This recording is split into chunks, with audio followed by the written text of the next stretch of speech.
अस्सलाम वालेकुम नाज़रीन, उम्मीद है आप खैरियत से होंगे। अल्लाह ताला हम सब को अपने हिफ्ज़-ओ-मान में रखे और हमें हर तरह की बीमारी से महफूज रखे। नाज़रीन, आज की वीडियो जो है ये उन लोगों के लिए है जो ये कहते हैं कि उनका मैदा बहुत कमज़ोर है और खाना देर से हज़म होता है और बदहज़मी फ़ील होती है। तो इस जो मेडिकल टर्म है उसको हम गैस्ट्रोपेरेसिस कहते हैं। और ये मसला उस वक़्त होता है कि जब मैदे के मसल जो हैं वो कमज़ोर हो जाते हैं और ख़ुराक को ब्लेंड करने के बाद उसको एक जूस की शक्ल देने के बाद वो आम तौर पे मैदे जो है उसके मसल कंट्रैक्ट होते हैं और ख़ुराक जो है वो छोटी आंत के अंदर जाती है। वहाँ जाके ख़ुराक जो है वो जज़ब होती है, उसके अंदर जो अज़ाई पार्टिकल्स होते हैं वो छोटी आंत उनको जज़ब करके खून में शामिल करती है और वेस्ट प्रोडक्ट जो होते हैं वो आगे उसको धकेलती जाती है। लेकिन जब ये मर्ज़ हो, ये कंडीशन हो, तो उसमें क्या होता है कि मैदे के मसल पूरी तरह कंट्रैक्ट नहीं हो पाते और वो ख़ुराक जो होती है वो देर तक मैदे के अंदर पड़ी रहती है और छोटी आंत के अंदर नहीं जाती। और इसी चीज़ को गैस्ट्रोपेरेसिस कहते हैं और ये एक तरह का फालज भी होता है और जिसकी वजह से मसल जो हैं वो बहुत ज़्यादा कमज़ोर हो जाते हैं, उनके अंदर सिकुड़ने की जो सलाहियत होती है वो कम हो जाती है और देर तक खाना उसके अंदर मैदे के अंदर पड़े रहने की वजह से पेट के अंदर गैस बहुत बनती है और दर्द भी बाज़ लोगों को होता है, वोमिट भी हो सकती है, इस तरह की इसमें चीज़ें होती हैं। अब हम बात करते हैं कि इसकी वजूहात क्या होती हैं। तो अक्सर औक़ात ऑटोइम्यून डिजीज़ की वजह से ऐसा हो सकता है। शुगर जिन लोगों को होती है उनके जो मैदे के मसल्स हैं वो कमज़ोर हो जाते हैं और उसके बाद ईटिंग डिसऑर्डर्स होते हैं बाज़ और कुछ लोगों के पोस्ट सर्जिकल कंप्लेंट्स होती हैं कि बाज़ सर्जरी के बाद अगर ख़ास तौर पर मैदे की सर्जरी या ख़ुराक की नाली की सर्जरी हुई हो तो उसके बाद इस तरह का इशू जो है वो पैदा हो सकता है। वायरल इन्फेक्शन इसकी एक बहुत बड़ी वजह है। फिर आम तौर पर कुछ कॉमन जो फैक्टर होते हैं जैसे कि प्रेगनेंसी के दौरान ये होता है कि मैदे के ऊपर दबाव पड़ता है। जैसे जैसे बच्चे की ग्रोथ होती है तो मैदे के ऊपर दबाव पड़ने की वजह से उसके मसल जो हैं वो पूरी तरह कंट्रैक्ट नहीं हो पाते और ख़ुराक को वो धकेल कर छोटी आंत में नहीं भेजते, तो उसकी वजह से भी ये चीज़ हो सकती है। इसकी अगर मैं अलामत की बात करूं तो इसमें मरीज़ को मतली होती है, कै होती है, पेट में गैस होती है, जलन होती है, रिगर्जिटेशन होती है, ख़ुराक जो है वो मुंह की तरफ आना शुरू हो जाती है और सीने में जलन वगैरह होती है, पेट जो है ना फूलना शुरू हो जाता है और वज़न कम होना शुरू हो जाता है, बाज़ का भूख भी नहीं लगती और खून के अंदर जो है वो शुगर का लेवल जो है वो ज़्यादा हो जाता है। इस तरह के इसके अंदर सिम्टम्स होते हैं। अब हम बात करते हैं कि होम्योपैथिक की अद्वियात जो हैं या होम्योपैथी के अंदर किस तरह इसका इलाज किया जाता है। तो नाज़रीन, 133 से ज़्यादा मेडिसिन ऐसी हैं जो कि गैस्ट्रोपेरेसिस के लिए इस्तेमाल होती हैं या स्लो डाइजेशन के लिए आप उस भी कह सकते हैं, इनडाइजेशन भी कह सकते हैं। और उनमें से आज मैं 5 मेडिसिन आपको बताऊंगा जो कि मैदे की कमज़ोरी ज़ोफ़े जो है मैदा उसके लिए इस्तेमाल होती हैं। मैदे के पट्ठे अगर कमज़ोर हो गए हों तो उनके लिए इस्तेमाल होती हैं।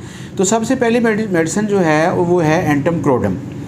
एंटमक्रोडम जो है ये एक बहुत ही ज़बरदस्त मेडिसिन है जो कि मैदे के ऊपर अफेक्ट करती है। मैदा अगर स्लो हो गया है, वो देर से खाना हज़म करता है, भरा रहता है, खाली दी जल्दी होता। मरीज़ कहता है कि मैंने तो थोड़ा सा खाना खाया है तो वो मेरा इधर ही पड़ा हुआ है। ये अक्सर जो वर्डिंग है हम सुनते हैं क्लिनिक पे, मरीज़ कहता है कि मैंने जो खाया हुआ है वो इधर ही पड़ा रहता है, वो आगे जाता ही नहीं है। तो इसका मतलब है कि उसके मैदे के जो मसल हैं वो कमज़ोर हो गए हैं, वो कंट्रैक्ट नहीं हो पा रहे पूरी फोर्स से और ख़ुराक को छोटी आंत में नहीं धकेल रहे। अगर इस तरह की सिचुएशन हो तो एंटमक्रोडम जो है वो बहुत ही ज़बरदस्त मेडिसिन है।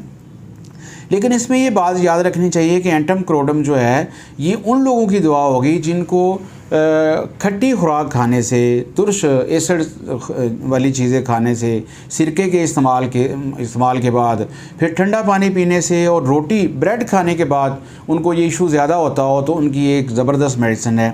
फिर गैस्ट्रोएसोफेजियल रिफ्लेक्स जो होता है कि मसलन अक्सर लोग कहते हैं कि हम जो खाते हैं वो खुराक हमारे मुंह की तरफ आती है और खुराक की नाली की तरफ आती है, रिगर्जिटेशन जिसको हम कहते हैं। तो अगर ऐसी कंडीशन है तो एंटोक्रोडम बहुत ज़बरदस्त काम करती है।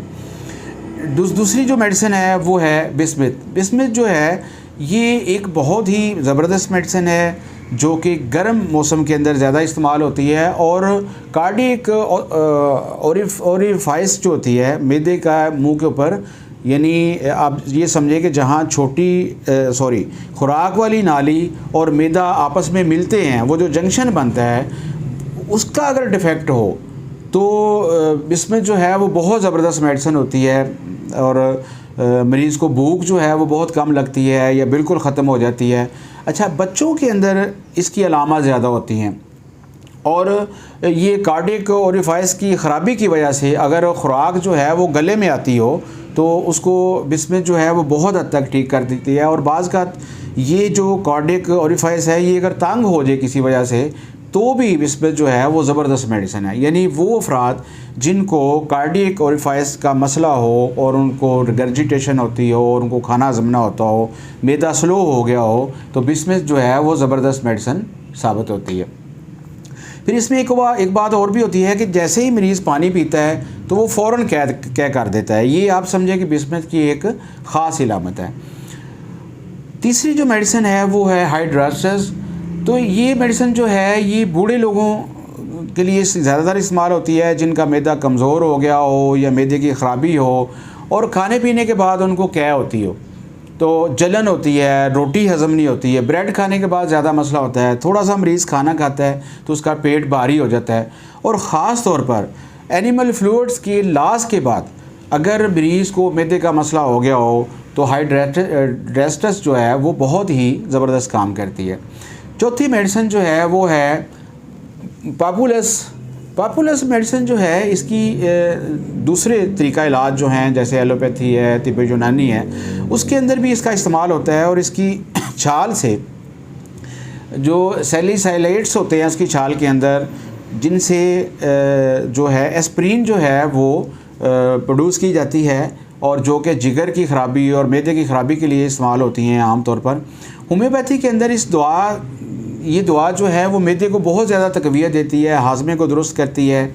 और अगर मैदे में गैस हो, जलन हो तो इस मेडिसिन को ज़रूर याद रखना चाहिए क्योंकि ये मैदे की एक बहुत ही ज़बरदस्त मेडिसिन है।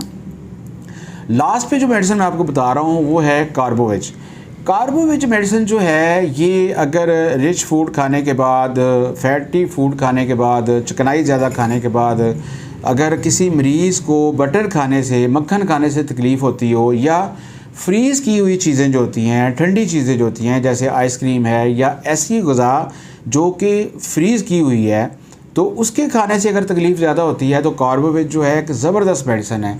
इसके अंदर ये होता है कि मरीज़ को खंचाव महसूस होता है पेट के अंदर और कार्डियक ओरिफाइस जो है इसके अंदर भी उसका अगर इशू हो, उसमें कंट्रैक्शन फ़ील होती हो और ये कंट्रैक्शन जो है अगर छाती तक जाती हो तो ये मेडिसिन बहुत अच्छा काम करती है। पानी पीने से मरीज़ की तकलीफ़ बढ़ती है। फिर ये है कि इसमें रिगर्जिटेशन होती है और गैस्ट्रोएसोफेगस जो है ना, रिफ्लेक्स का मसला होता है, खुराक वापस गले के अंदर आती है और वहाँ आके वो जलन महसूस करती है।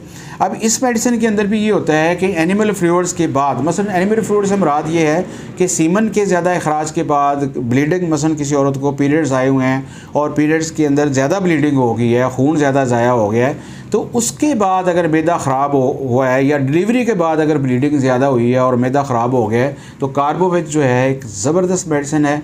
नाज़रीन, ये तमाम मेडिसिन जो हैं आप 30 पोटेंसी से लेकर 30, 200, 1 पोटेंसी तक इस्तेमाल कर सकते हैं अपने डॉक्टर की सजेशन के मुताबिक। तो अगर ये मेडिसिन इस्तेमाल की जाएँ तो आप मैदे के इस प्रॉब्लम, ज़ोफ़े मैदा और मैदे की कमज़ोरी से निजात पा सकते हैं। नाज़रीन, आज के लिए इतना ही। डॉक्टर मोहम्मद नसीर अलवी को इजाज़त दीजिए। इंशाअल्लाह नई वीडियो के साथ दोबारा हाज़िर खिदमत होंगे। अस्सलाम वालेकुम।